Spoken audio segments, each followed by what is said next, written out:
Jadi pengucapan salam secara khusus ini terjadi karena merebaknya penyakit asabiyah, fanatisme kelompok.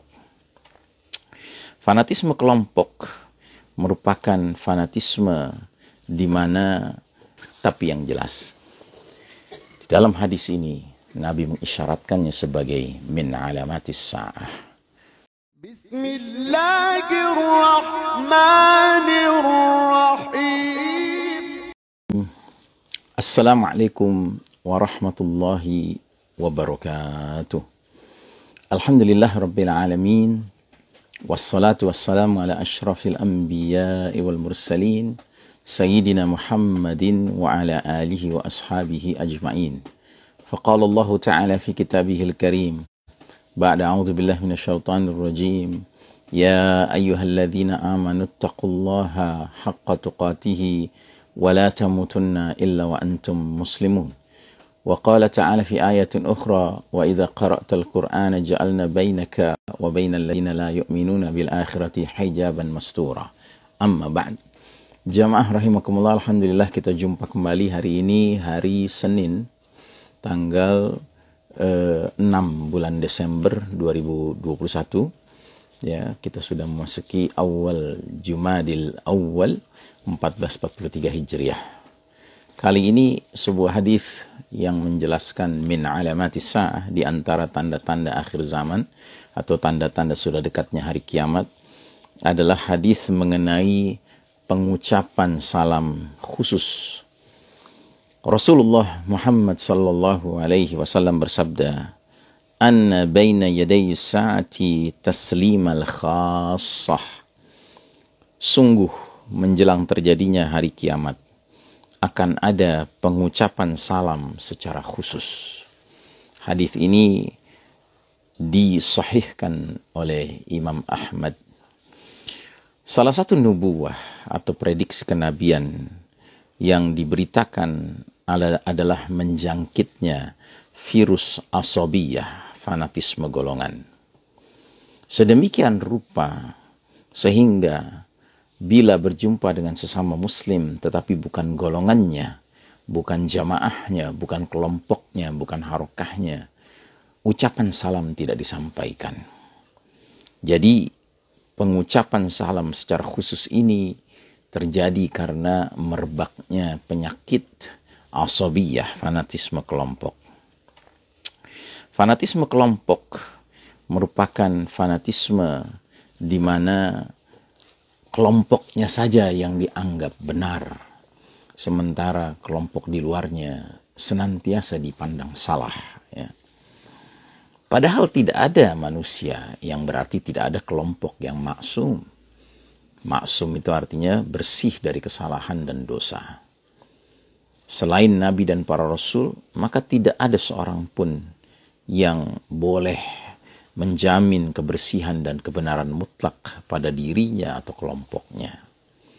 Seorang muslim tetaplah muslim selama tidak terbukti secara sah bahwa ia melakukan kekufuran dan kemusyrikan yang menyebabkan dirinya keluar dari Islam atau dipandang terjerembab ke dalam dosa nawaqidul iman, pembatal keimanan. Apapun mazhab dan kelompok yang dianutnya, ketika mereka berstatus muslim, maka menjadi kewajiban bagi muslim lainnya untuk mengucapkan, menyampaikan salam ketika berjumpa dan memberikan jawaban ketika ada yang menyampaikan, mengucapkan salam kepadanya. Perbedaan kelompok, mazhab, aliran bukanlah menjadi parameter untuk menentukan siapa yang berhak diberi salam atau ditolak ucapan salamnya. Apa yang disebutkan dalam riwayat ini menggambarkan bagaimana fenomena rusaknya ukhuwah persaudaraan Islam melebar sedemikian rupa hingga pengucapan salam hanya ditujukan kepada orang-orang tertentu. Asy-Syaikh Abdurrahman Al-Wasiti di dalam kumpulan 100 hadis tentang nubuwah akhir zaman, beliau memberi catatan tidak semuanya bernilai negatif. Tentang pengucapan salam yang bersifat khusus memiliki dua konotasi berbeda. bisa bermakna negatif, bisa juga bermakna positif. Konotasi negatifnya ialah seseorang mengucapkan salam hanya kepada orang yang dikenalnya, tidak sebagaimana diajarkan oleh sunnah, karena Nabi Muhammad SAW menganjurkan penyebarluasan salam, baik kepada orang yang kita kenal maupun yang tidak kita kenal. Termasuk salam khusus yang bernilai negatif adalah manakala seorang muslim tidak mau memberikan salam kepada muslim lainnya hanya berdasarkan alasan ia berbeda kelompok dan jamaah dengan dirinya, berbeda kelompok dan jamaah ngajinya. Hanya dengan asumsi bahwa di luar kelompoknya merupakan ahli bidah, pelaku bidah, kemudian ia enggan untuk memberikan salam. Bahkan ketika dia diberikan salam, dia tidak mau menjawabnya. Hal demikian termasuk perkara yang tidak disukai. Namun bisa juga berkonotasi positif, di mana suasana saat itu menggambarkan betapa sedikitnya orang-orang yang jujur dan amanah. Saking banyaknya kaum munafik dan sedikitnya orang yang mampu menjaga amanah, maka setiap muslim menjadi sangat berhati-hati. Dia tidak akan menghumbar apa saja yang ia miliki kepada semua yang ia jumpai. Dia hanya bicara kepada orang-orang yang benar-benar ia kenal dan dijamin sifat amanahnya. Berkonotasi positif juga bila terjadi pada kasus-kasus tertentu. Misalnya, memberikan salam kepada wanita lawan jenis. Pada asalnya hukum memberi salam kepada lawan jenis mubah, bahkan sunnah. Sebab hak setiap muslim juga muslimah memberi dan menjawab salam. Namun masalahnya bisa menjadi lain, berbeda.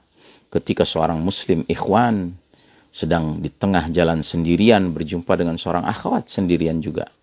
Boleh jadi hal itu bisa ya, tidak pasti, menimbulkan fitnah bagi dirinya atau bagi akhwat itu sendiri.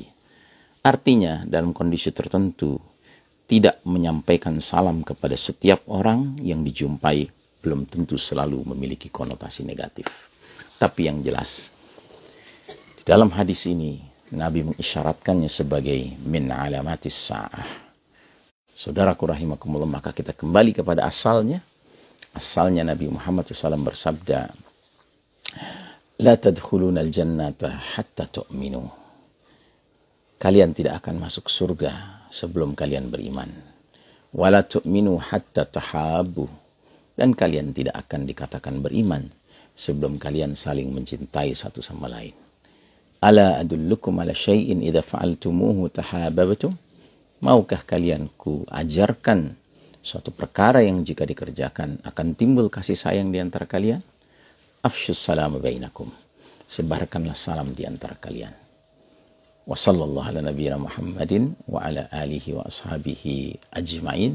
Wassalamualaikum warahmatullahi wabarakatuh. Ya salli wa sallim